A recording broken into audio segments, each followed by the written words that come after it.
Hey, what's going on? Chuck, watching the ITXP.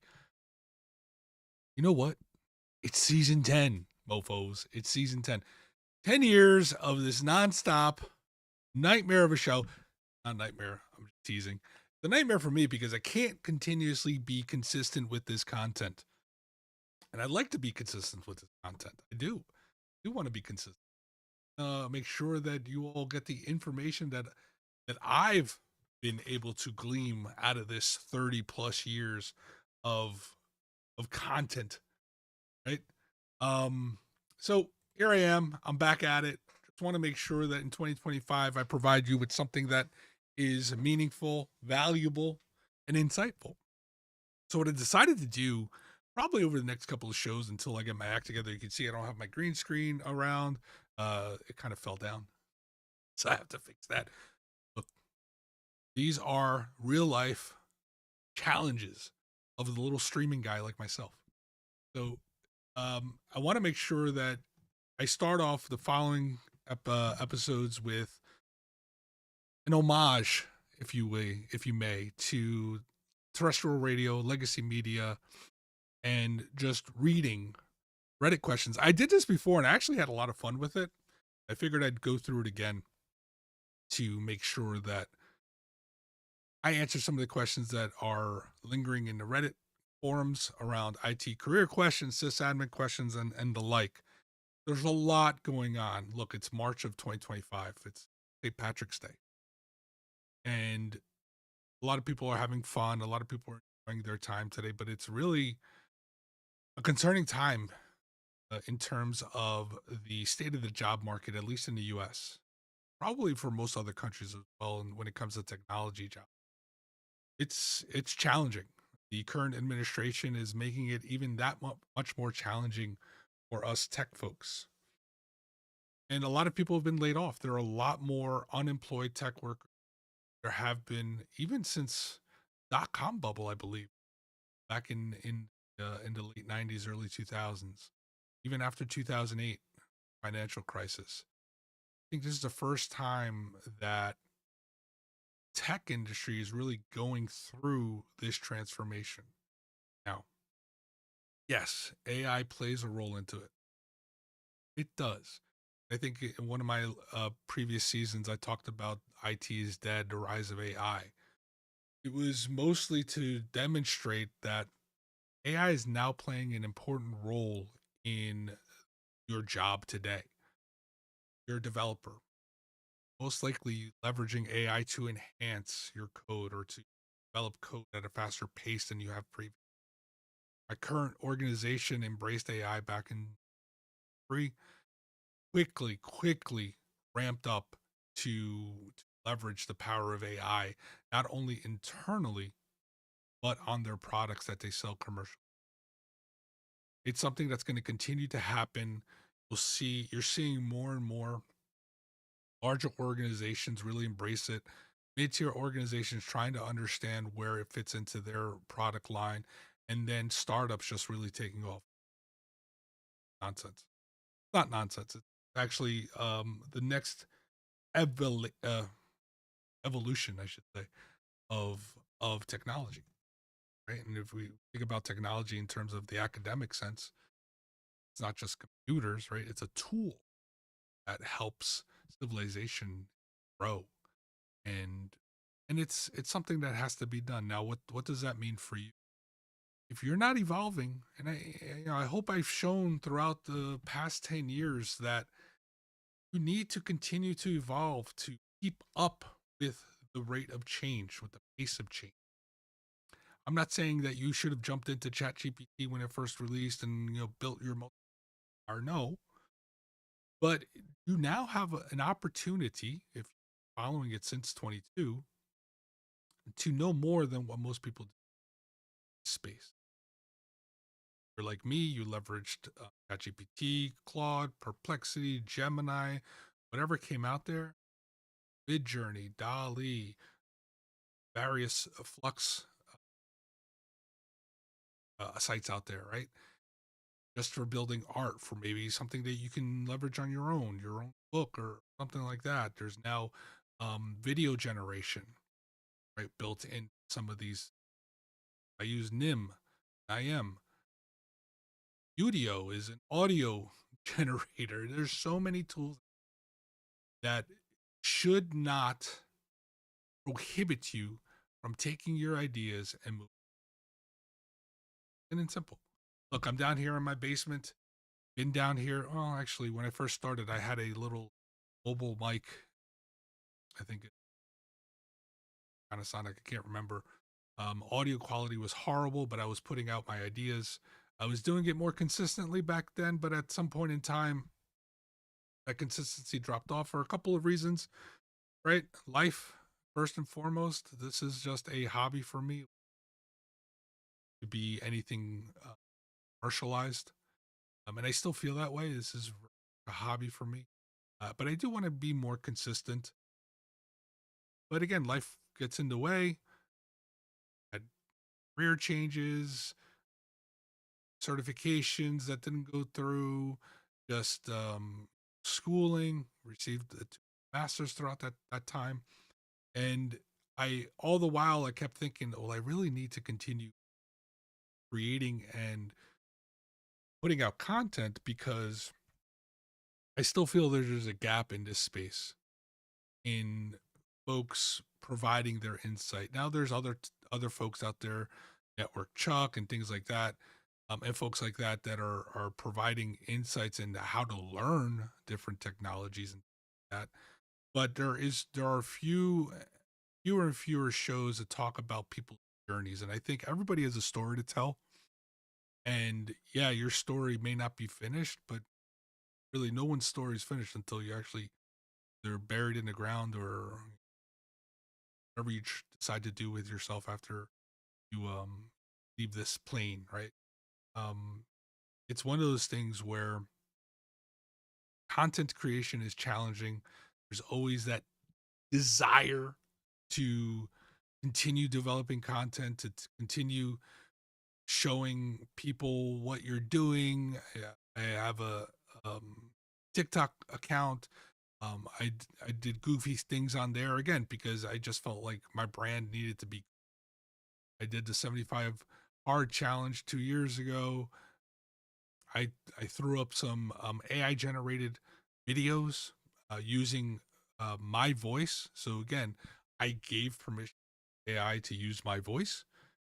Scary as that may be, because now if it gets hacked, somebody has my voice.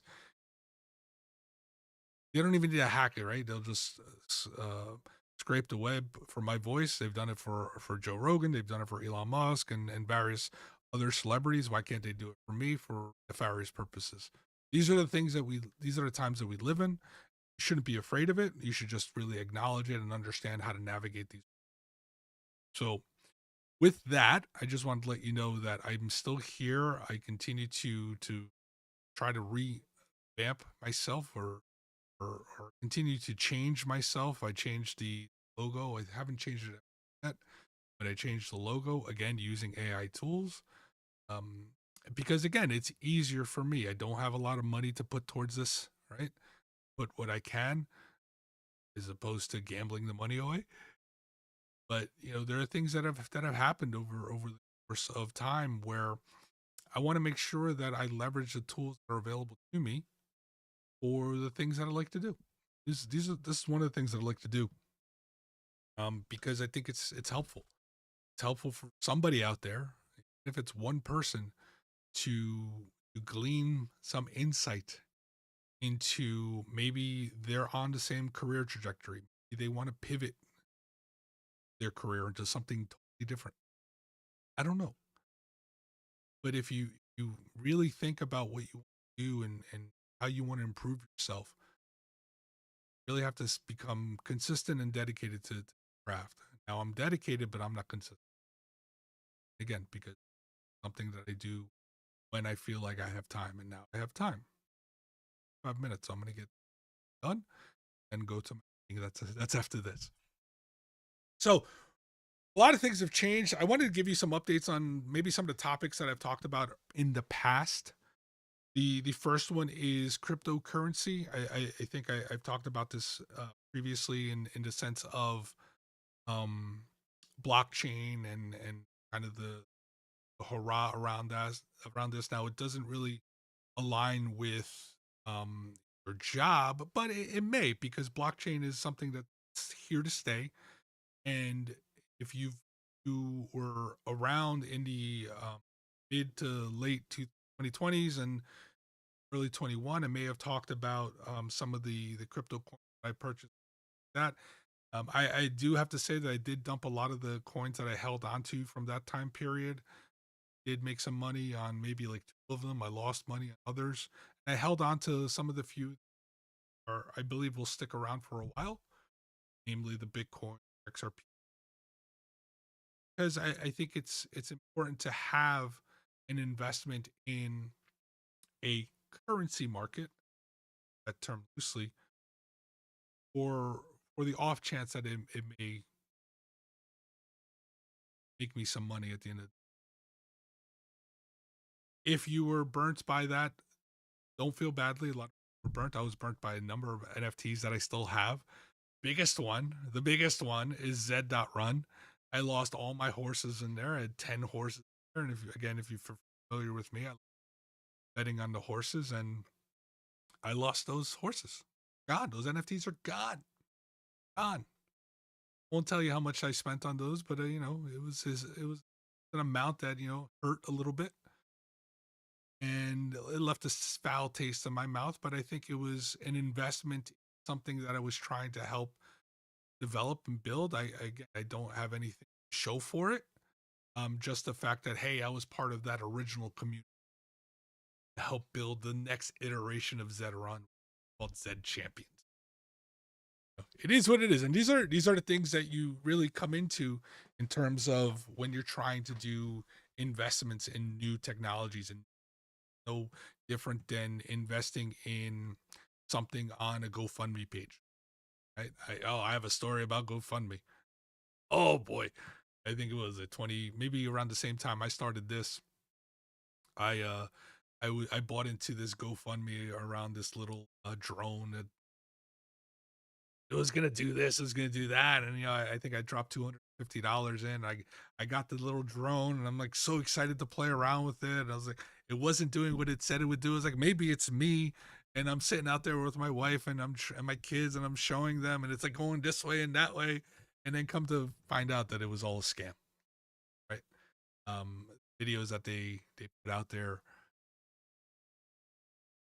modified to tend to something that I never do. So you get scammed. $150. That could have been a nice dinner out with the family. Back then, probably 2 nights of dinner out with the family. Right? Can you imagine less than 10 years ago, $250 would have been probably 2 nights out with the family. And now it's barely, actually 250 now is an average. Yeah, an average week of groceries for me is $250. Back then, that was 2 weeks worth. It's insane. But anyway, I've been scammed, right? But these are the lessons that you learn. These are some of the things that you have to acknowledge when you're investments. So when you're cryptocurrency, you have to acknowledge that you already lost that money, even in the stock market. So that's that. My degrees. What have I done with my degrees? Obviously, I do have my own business from a consulting standpoint. This is part of my business, and from a professional standpoint, leveraging that degree to do some networking. But I from where I'm at today in my life, I really do want to spend more time with my family. My girls soon going to go to college, so I want to ensure that I'm here for them for the next couple of years. And then once college, then they'll have enough time, and they'll be living their own life, right? Yes, they'll be coming back and forth, but they'll be. life for the most part. I don't have to take them to basketball, dance, or drama, or lacrosse, or whatever. Right? They'll be doing their own thing because they can. I don't have to be there right now. I want to enjoy these times and where I can take them. I continue to build that connection and bond with them. These times, years that I have left with them, they'll be off on their own. Young adults, kind of living their own life, hopefully making the right decisions. Probably making some bad decisions. I'll do, and I will be primed and ready to do what I need to do after that. I did help consult in a startup company. Again, just leveraging my connections, trying to do things that will help not only me but other people. My expertise, experience, I should say. I don't consider myself an expert in much, expert in a lot, but for the most part, it's just my experience that I've gone through, provide some insights, things like that. But with that, I know I've said a lot. I'm already 20 minutes in, and I haven't gone to the meat of what I'm going to talk about today. I'm going to pay homage, like I said, to legacy media, traditional terrestrial radio, where the radio host would read letters and answer questions, and almost like a Dear Abby, but not so much. And I'm going to leverage the forum that we all like to use, our good friend Reddit. I love Reddit. It took me forever to get onto Reddit. I was things where I was just like, I'm not really. It's not for me. You know, a board guy, a forum guy, a website forum guy, and then I was like, let me just jump on here. I was like, wow, this is really good. So I'm going to take some IT career questions, and I'm sorted by new. And I like to go through this and answer. Sometimes I respond to my other account. I don't respond from this account because, again, I don't want to promote anything from the show. Just I want to be as organic as possible, and we'll go there. So the first one is really interesting. JK underscore NJ is that New Jersey. Recently posted, get A plus or start studying for the CCNA. The question is, I recently started as a part-time IT technician for the township library. They will reimburse me for any certification test. Since I'm already in the IT field, I'm wondering if it's worth my time to take the A plus cert tests or go ahead and start studying for the CCNA certification. I'm also finishing up the local CC for my associates in information systems and cybersecurity. I also have previous experience from the CC work, study job, and participating in my high school's IT internship program. Any advice is appreciated. Now, I see this question asked a lot. Is the A plus still relevant? Or do I do another certification?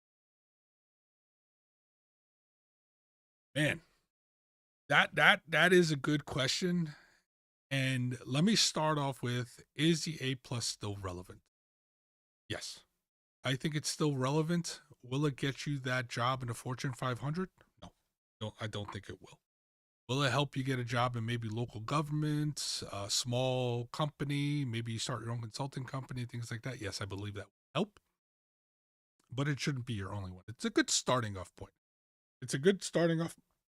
Excuse me. It's a good starting off point to really validate some of the knowledge that you have around the A plus. Now, the A plus of today, not the A plus that I took. Right? The A plus of today is a lot different. But I think it's a good starting point if you're going down that path and somebody's going to pay for it. Yeah, sure, why not? Now, if you're asking me whether you want to do the A plus or CCNA, I would tell you no doubt do the CCNA. Now, CCNA, from my understanding, is really fallen off the track a bit. Obviously, Cisco is probably falling off the track in terms of networking leadership. If Juniper networks out and things like that now. but I think it's still a good foundation from a networking aspect. And the reason I say this is because as you progress through your career, the one thing that the one skill I should say that you really never um I don't even know what I'm trying to say. The one skill that really never falls out of flavor, I should say, is networking. Because networking is the backbone of all technology. Backbone of all technology. So if you don't understand networking, you're going to be behind the eight ball. If your career is geared towards, let's say, cybersecurity, but more of an audit type thing, or let's call it admin type work, then no, you don't need to do CCNA. Right? If your career path is project management, yeah, CCNA A+ should be fine for you. But if you do want to progress in the fields of cybersecurity, pen testing, cybersecurity, cloud security, just even cloud in general, then yeah, having a good fundamental understanding of networking will be super beneficial for you. If you want to go the cloud route, getting more than a fundamental understanding of networking is going to be extremely beneficial for you. There are many people that I know within the cloud space that don't understand networking and they falter. They may be great DevOps folks, but if they don't understand networking, there's a problem, right? So I think the CCNA over the A+, 100%. If you don't know where your career path is going to be, start with the A+, and that may help you decide. One thing I do want to point out is, and I've said this at the last ISC Squared conference, ISC2 conference that I went to, and we were at a forum talking about entry-level jobs in the cybersecurity space. Cybersecurity is not an entry-level job. It's not. You need to have more than a basic understanding of core technologies within tech to be a good cybersecurity person. Plain and simple. So when this person says, they already working towards associates at their community college for information systems and cybersecurity, I would say forego the A+, definitely go CCNA, because that concentration in networking will help you along any career path that you decide to do.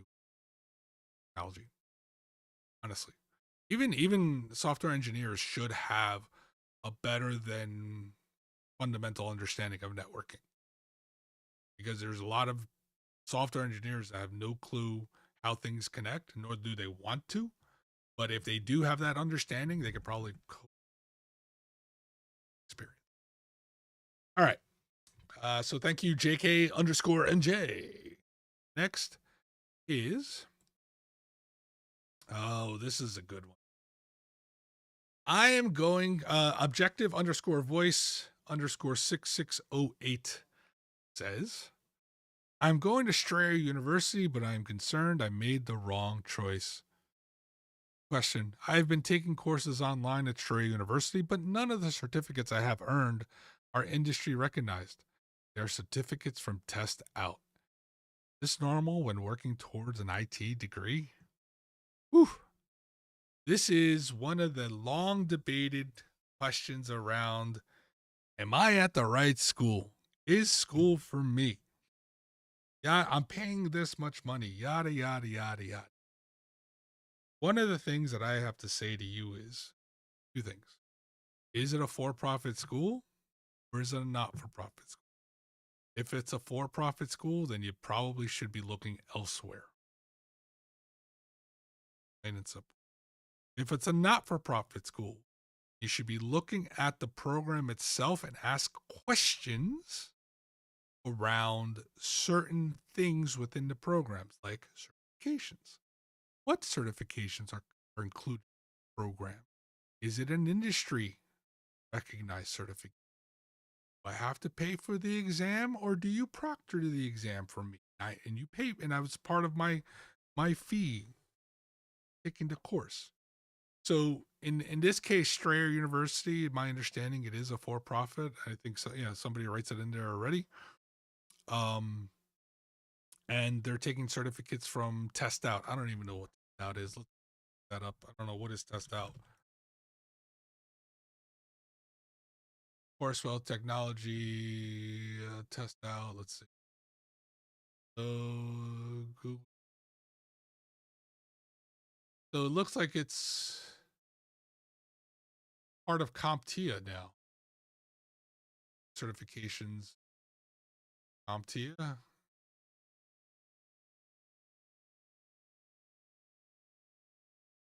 So it looks like they have their own certifications. Is that true?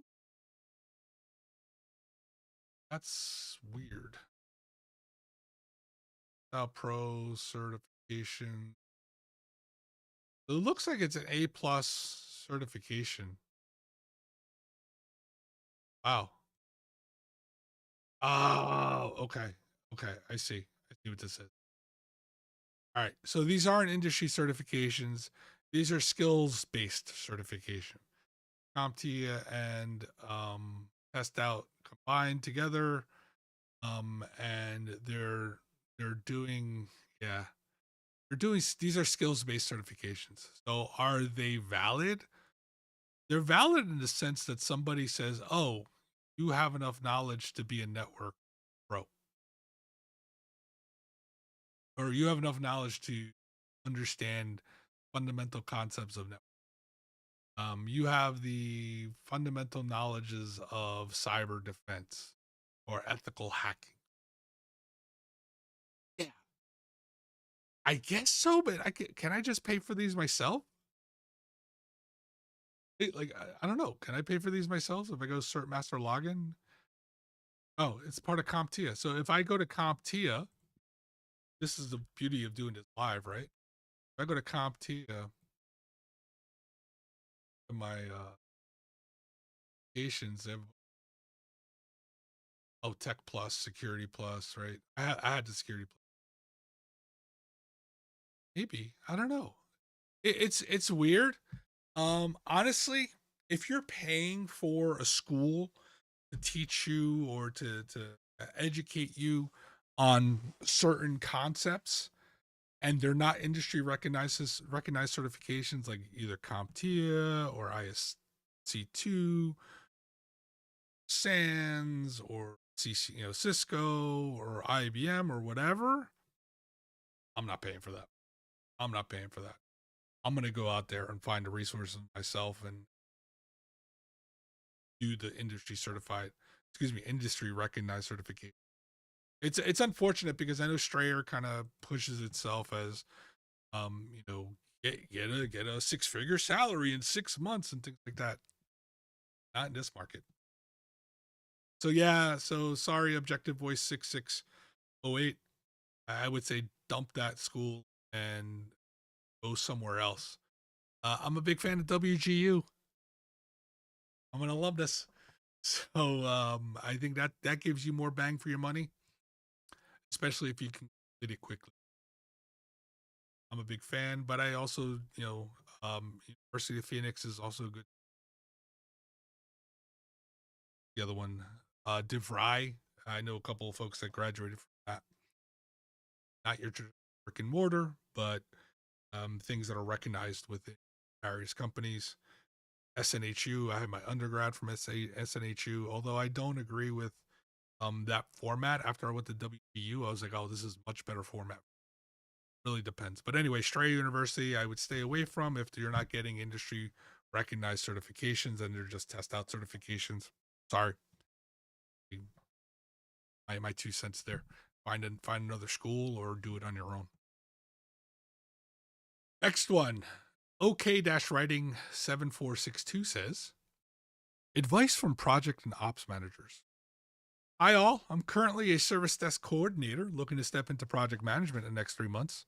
I don't have any IT qualifications, only an ITIL cert and around 7 years in first level technical roles. I graduated in hospitality management, which is how I ended up my first technical role as a POS support consultant.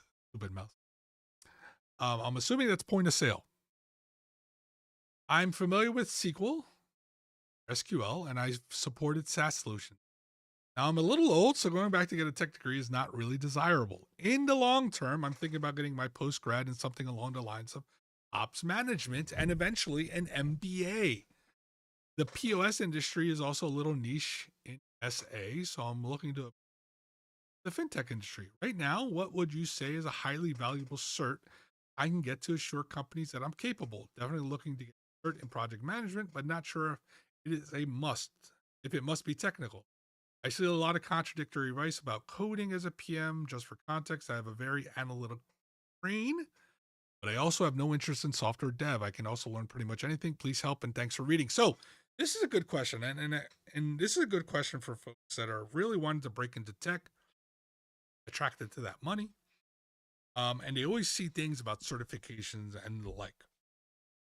My advice to this person: sit down and look at what projects that they've been a part of, what role they played in that project, because they may already have hours within a project to kind of sit for something like the PMP. Or there's the associate PMP, the one below the P, right? Those that want to break into tech and they may be technical, maybe older, project management is actually a really good way to get into it because you don't need a certificate, right, for the most part. You don't need a certificate. You can jump onto smaller scale projects like stations, even as a contract role. So doing that 2-job lifestyle, right? You talked about early on overemployment. You can do that for 6 months to a year to kind of get better prepared for project management. I don't have a project manager certification. I've run a bunch of projects. And I've done it for myself. My current company, my previous companies, even side gigs. I've run projects, and you don't have to be technical.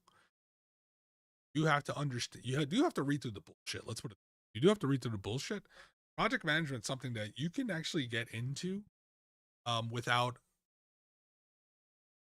a technical background. Now, will it help? Yes, a technical background will help. Now, I can tell you, I'm working with a project management who's not very technical, but he's a good project manager because he asks the right questions.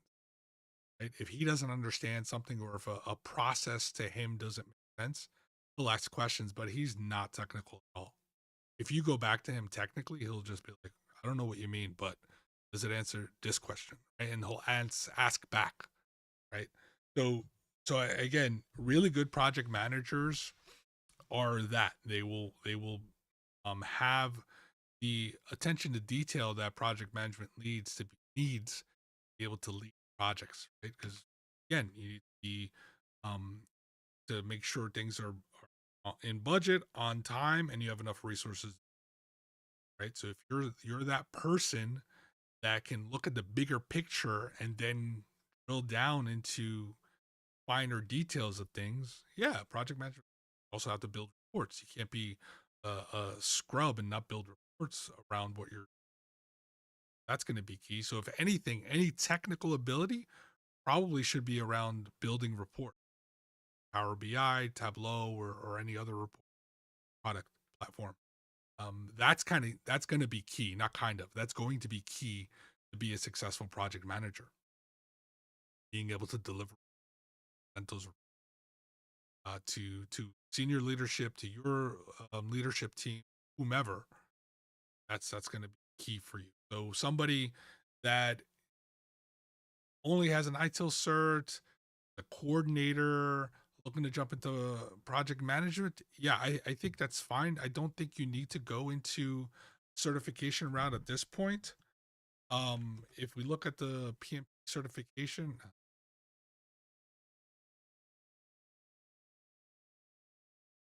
PMP certification from Project Management, which I think everybody and their mother has, except me. This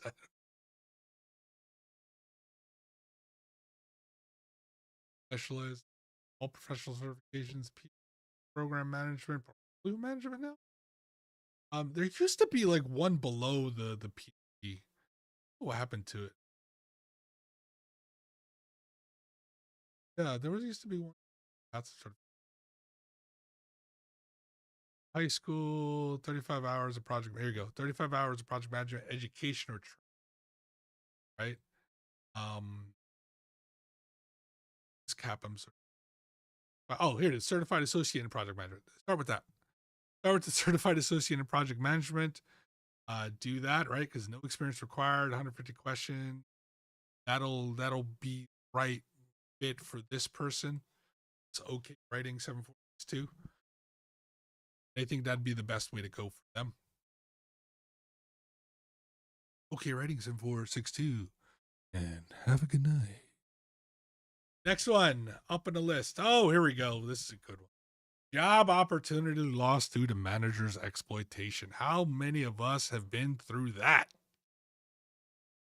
Imaginary Doctor 3524 writes, switching jobs for the first time should be an exciting and rewarding experience, but for me, it turned into a nightmare.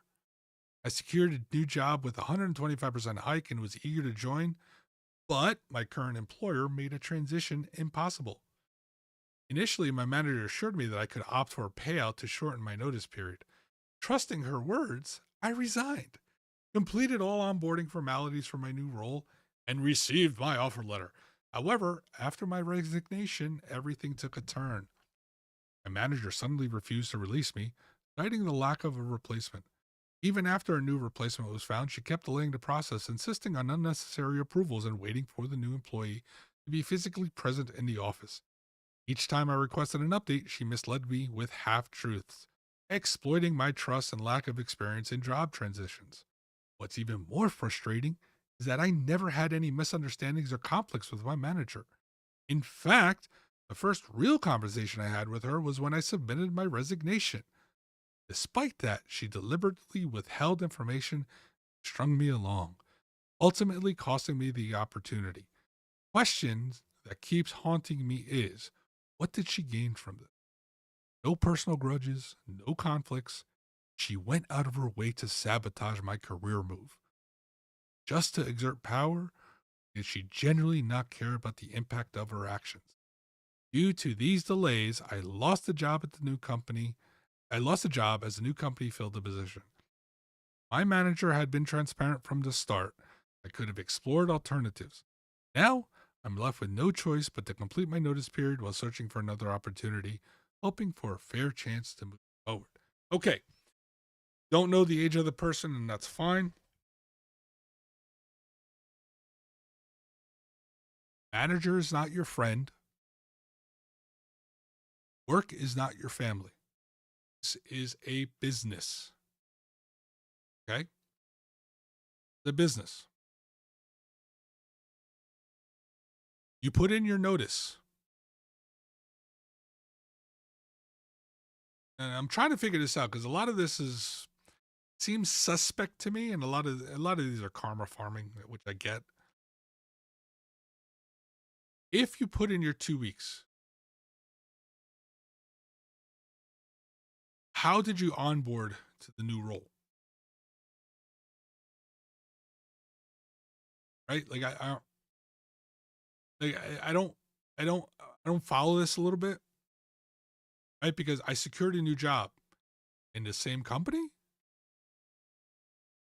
right? Because he said he resigned. They said they resigned, completed all onboarding formalities for the new role, and received the offer letter. This seems like an internal transfer, which are two different responses, right?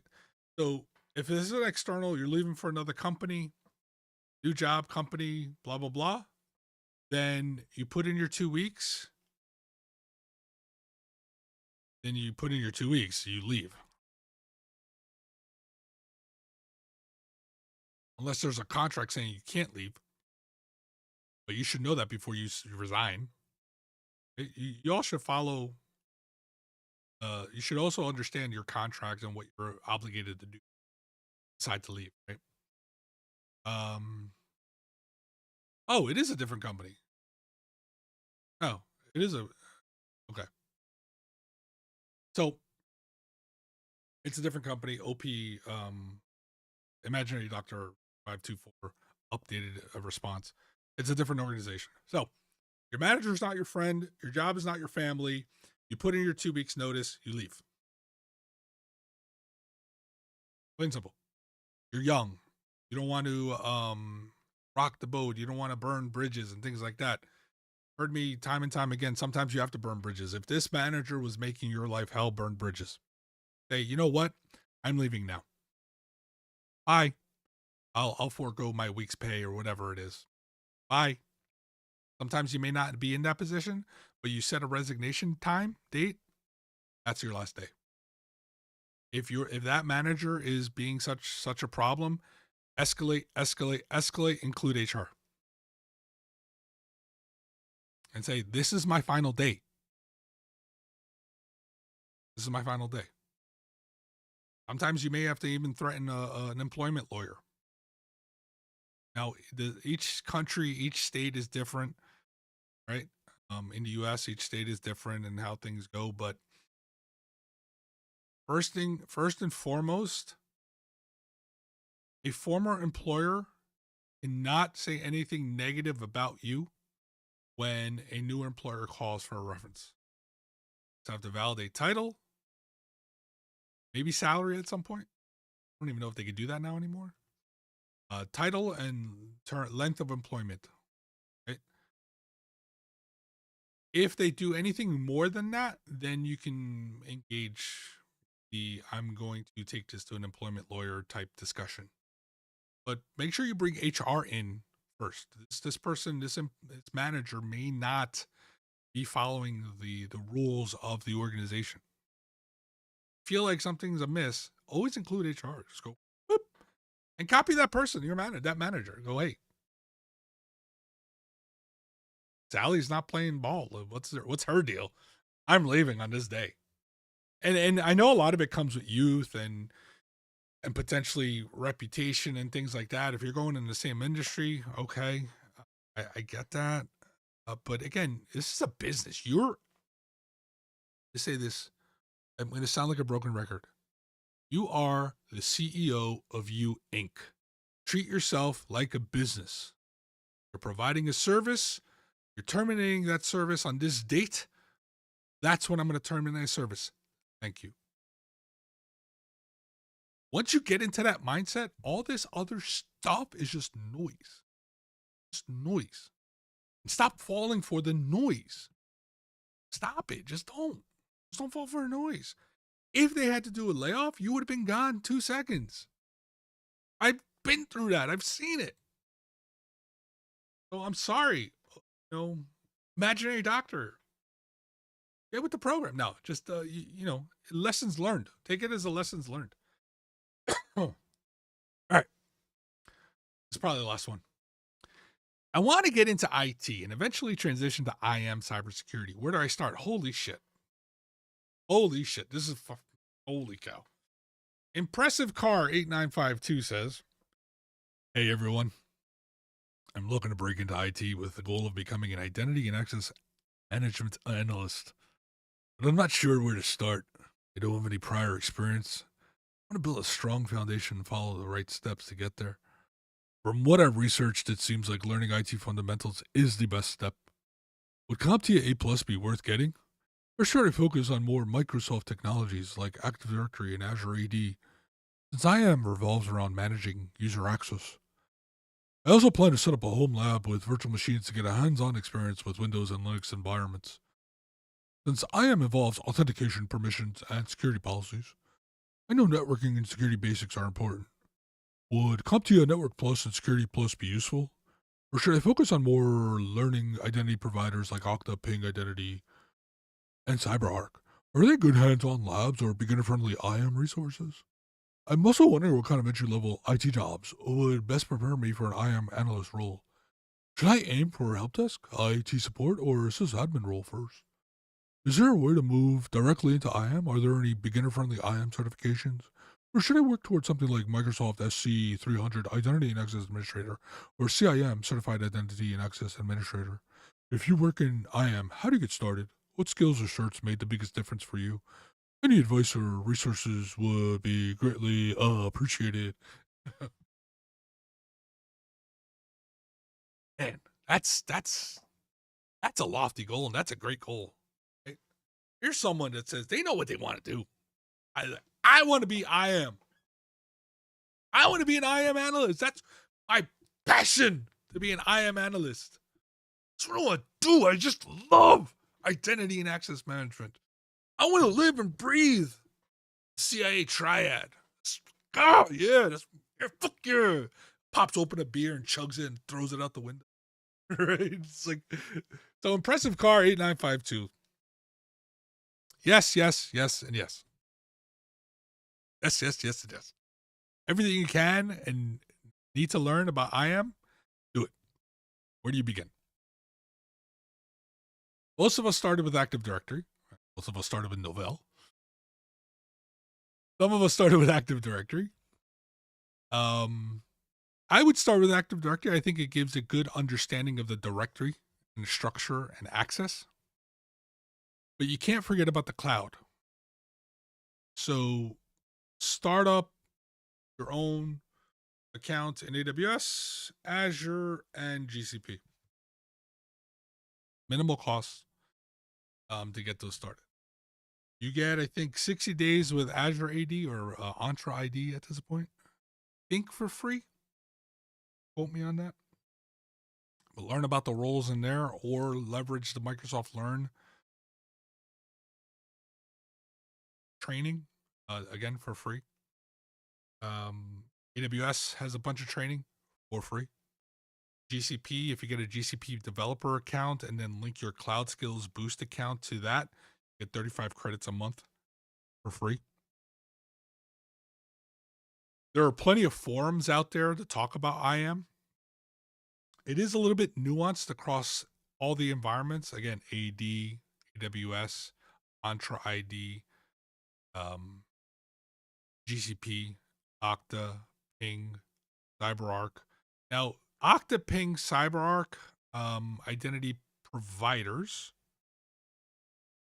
Again, they have their own little nuances, but I think if you understand Active Directory, IAM, and AWS, Azure, GCP, you'll be well on your way to getting a job somewhere. Now, focus on certs alone. That'll probably get you in the door somewhere, but you have to really understand fundamental idea of IAM and the technologies around it, right? It's taken off to kind of its own living, breathing world. IAM. So you have to understand, yes, the policies and things like that and how they apply. But if I were Impressive Car 8952, I would focus solely on cloud providers at this point. Because then once you get that down, the Windows and Linux and Active Directory side, I think will come a little bit more easier. You'll probably scratch your heads like, why did they do it this way? But I think you'll be in a better position if you start with the cloud IAM versus something like Active Directory. My opinion, based on where the market is now, yes, there's still some Active Directory positions open, but they're not entry level for the most part that I've seen because I keep an eye at least. Maybe it's because of my search filters, but it's a good aspirational goal to get to, and it's definitely achievable, definitely achievable. But I would start with cloud IAM. I would go to AWS, Microsoft Learn, AWS training. So if I go to Amazon IAM, boom, it started. You can log in once you have your account. Here's resources, best practices. documentation, Fire FMA. Everything you need to learn is here. Microsoft Learn.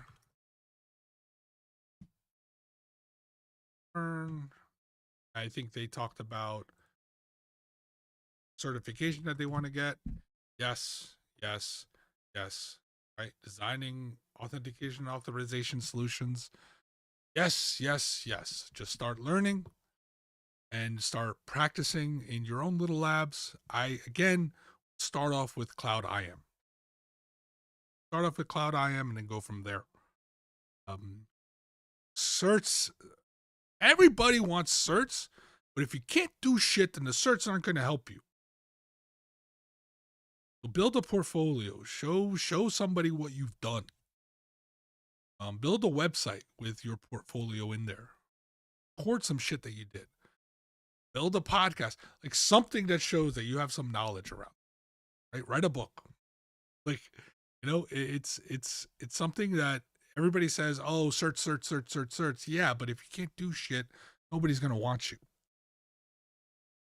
So I think for Impressive Car 8952, they're definitely on the right path. I wouldn't focus on certifications. I would focus on IAM cloud, pick a cloud provider, pick Azure. That's a growing one. That's the one that everybody's kind of migrating to because Microsoft's making a big push to attract some of the AWS work. But definitely start with Cloud IAM and go from there. And I think you're well on your way to being successful in your goal. And again, that was a prime. Let me go back to that. This is a prime example of setting a goal. And now this person, Impressive Car 8952, all they need to do is they need to set up a plan and execute on that plan and stay and have that discipline to stay on track. Plain and simple. So again, a lot of this stuff shouldn't be taken as gospel. It's just my experiences and my things that I've gone through over the course of my 30-year career at this point.